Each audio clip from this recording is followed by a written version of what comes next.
হ্যাঁ ভিউয়ার্স, আমি আছি শাকিল। তো ভিউয়ার্স, আমরা প্রতিনিয়ত ক্যাপকাট ভিডিও এডিটিং অ্যাপ দিয়ে সবসময় এডিট করে থাকি। তো ইদানিং দেখা যাচ্ছে ক্যাপকাটে এডিট করার সময় বিভিন্ন ধরনের ইফেক্ট বা ফিল্টার, ঠিক এরকম ইফেক্ট বা ফিল্টার গুলা আমরা ব্যবহার করতে পারতেছি না। তো এগুলো আজকে কিভাবে ব্যবহার করবেন, ঠিক এই জিনিসটা ছাড়া আমি এই প্রসেসটি দেখিয়ে দেবো। আগে আপনারা কি সমস্যাটা ফেস করতেছেন, ঠিক এইটা আমি স্ক্রিন শেয়ারের মাধ্যমে দেখাইতেছি। যদি এই সমস্যাটি হয় তাহলে ভিডিওটি প্রথম থেকে শেষ পর্যন্ত দেখবেন, আপনার উপকার আসবেই আসবে। তো ভিউয়ার্স, আমি স্ক্রিন শেয়ারের মাধ্যমে এখন দেখিয়ে দিতেছি।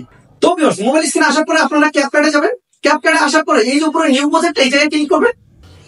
তারপরে গ্যালারি থেকে একটা ভিডিও নেবেন, এই জায়গায় অ্যাড করবেন। অ্যাড করার পরে ভিডিওর উপরে ক্লিক করে আপনারা একটা ইফেক্ট বা ফিল্টার ব্যবহার করবেন। তো আমি এই জায়গায় ক্লিক করলাম।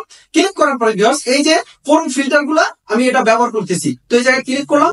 তারপরে ভিউয়ার্স, এই জায়গায় ক্লিক করে আমি ভিডিওটা এখন সেভ করব। এই জায়গায় ক্লিক করলাম।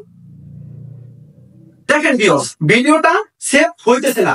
তো ভিউয়ার্স, আপনারা এই ইফেক্ট গুলো ব্যবহার করে কিভাবে ভিডিও গুলো সেভ করবেন আমি ওই প্রসেসটা দেখিয়ে দিব। আর ভিউয়ার্স, আমি যে জায়গা থেকে এই প্রসেসটা দেখিয়ে দিব, ওই ক্যাপকাটটা ব্যবহার করার পরে আপনার কোনো ক্যাপকাট এডিটিং করার সময় কোনো বিজ্ঞাপনই আসবে না। বিজ্ঞাপন ছাড়া আপনারা সুন্দরভাবে ক্যাপকাটে এডিটিং করতে পারবেন। তো ভিউয়ার্স, সম্পূর্ণ ভিডিওটি দেখার জন্য অবশ্যই ভিডিওটি সুন্দরভাবে দেখতে থাকুন, আমি প্রসেসটি দেখিয়ে দিতেছি। তো ভিউয়ার্স, মোবাইল স্ক্রিনে চলে আসলাম। আসার পরে আপনারা প্রথমে চলে যাবেন এই যে উপরে দেখতেছেন ক্রোম ব্রাউজারে। তো ভিউয়ার্স, ক্রোম ব্রাউজারে ক্লিক করার পরে ভিউয়ার্স, এই যে উপরে দেখতেছেন আপনারা সার্চ অপশন, এই জায়গায় ক্লিক করবেন। তো আমি সার্চ অপশনে ক্লিক করলাম। ক্লিক করার পরে ভিউয়ার্স, আপনারা লিখবেন CAPCUT, তারপর লিখবেন MODAPK। ভিউয়ার্স, আমি যেভাবে লিখছি ঠিক এইভাবে লিখবেন। লেখার পরে দেখবেন আপনাদের সামনে উপরে এরকম ক্যাপকাট এরকম একটা সাইট চলে আসবে। আসার পরে ভিউয়ার্স, আপনারা এই জায়গায় ক্লিক করে প্রবেশ করবেন। প্রবেশ করার সাথে সাথে দেখবেন আপনাদেরকে এরকম একটা সাইট নিয়ে আসবে। আসার পরে এই যে উপরে টোন করবেন। করার পরে এই যে দেখবেন এই জায়গায় লেখা আছে ডাউনলোড নাও। আপনারা ডাউনলোড এই জায়গায় ক্লিক করবেন। আবার ডাউনলোড লেখা আসবে, এই জায়গায় ক্লিক করবেন। ক্লিক করার সাথে সাথে দেখবেন একটা ডাউনলোড হইতেছে। তো ভিউয়ার্স, ডাউনলোড হওয়ার পরে আপনারা কি করবেন, এই যে উপরে দেখতেছেন থ্রি ডট, এই যে উপরে দেখতেছেন থ্রি ডট, এই থ্রি ডটে আপনারা ক্লিক করবেন। তো ভিউয়ার্স, আমি থ্রি ডটে ক্লিক করলাম।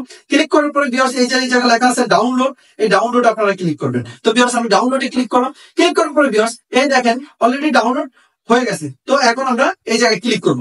ক্লিক করার পরে ভিউয়ার্স, আমাদের সামনে একটা অ্যাড চলে আসতে পারে। অ্যাড আসলে আপনারা কেটে দিবেন।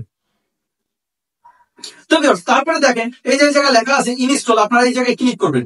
ক্লিক করার সাথে সাথে আবার দেখবেন ইনস্টল লেখা আসবে। তো আপনারা এই জায়গায় ক্লিক করবেন। তো ভিউয়ার্স, অলরেডি ইনস্টল হয়ে গেছে। এখন এই যে ওপেন লেখা, ওপেনে ক্লিক করব।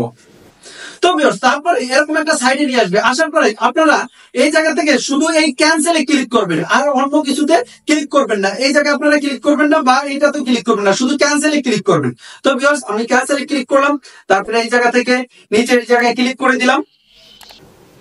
তারপরে ভিউয়ার্স, এই যে উপরে দেখেন স্কিপ লেখা আছে, এই স্কিপে আপনারা ক্লিক করবেন। তো আমি স্কিপে ক্লিক করলাম। তারপরে এই জায়গা থেকে আবার এটা আসলে আপনারা ক্যান্সেলে ক্লিক করবেন। তো আমি আবার ক্যান্সেলে ক্লিক করলাম। ক্লিক করার পরে ভিউয়ার্স, তারপরে এই জায়গায় দেখতেছেন আপনারা এই জায়গায় ক্লিক করবেন এডিটে। তো ভিউয়ার্স, আমি এই জায়গায় ক্লিক করলাম। তারপরে এই যে উপরে লেখা আছে নিউ প্রজেক্ট, নিউ প্রজেক্টে যাবেন। নিউ প্রজেক্টে আসার পরে অ্যালাউতে ক্লিক করবেন। অ্যালাউতে ক্লিক করার পরে এই জায়গা থেকে সেম ছবিটা আপনারা নিয়ে আসবেন। যেমন আমি শাকিব খানের এই ছবিটাই আবার অ্যাড করতেছি। এই আবার এই জায়গায় অ্যাডে ক্লিক করলাম। ক্লিক করার পরে ভিউয়ার্স, এখন এই শাকিব খানের ছবিটার উপরে আমি ক্লিক করে ধরুন আমি ওই ফিল্টারটাই ব্যবহার করবো, সেম ফিল্টারটাই। চাইলে আপনারা যে কোনো ফিল্টার ব্যবহার করতে পারেন। তো ভিউয়ার্স, দেখেন অলরেডি ইফেক্ট গুলো চলে এসেছে। আসার পরে এই যে ধরুন আমি এই ইফেক্টটাই ব্যবহার করলাম, পুরো ইফেক্টটা ব্যবহার করে এই জায়গায় ক্লিক করলাম। ক্লিক করার পরে এই জায়গায় উপরে ক্লিক করলাম। তারপরে ভিউয়ার্স, এই জায়গা থেকে আপনি 4K তে চাইলে 4K তে করতে পারবেন, বা এই জায়গায় রেজুলেশন বাড়াইতে চাইলে বাড়াইতে পারবেন। তারপরে আমি এই যে উপরে দেখতেছেন 4K, এই জায়গা থেকে ক্লিক করে সেভ করব।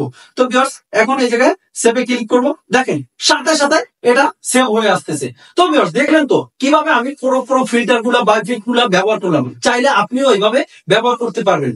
এছাড়াও আমি যে অ্যাপটা দেখিয়ে দিচ্ছি, এইভাবে আপনি ডাউনলোড করলে ওই অ্যাপে কোনো অ্যাড শো করবে না। অ্যাড ছাড়াই আপনি শান্তি মতন এডিট করতে পারবেন। তো ভিউয়ার্স, আজকের টিপসটা যদি আপনার কাজে লেগে থাকে অবশ্যই কি করবেন, চ্যানেলটা সাবস্ক্রাইব করে একটা লাইক করে দিবেন। তো ভিউয়ার্স, আমি শাকিল, আজকের মতো খোদা হাফেজ।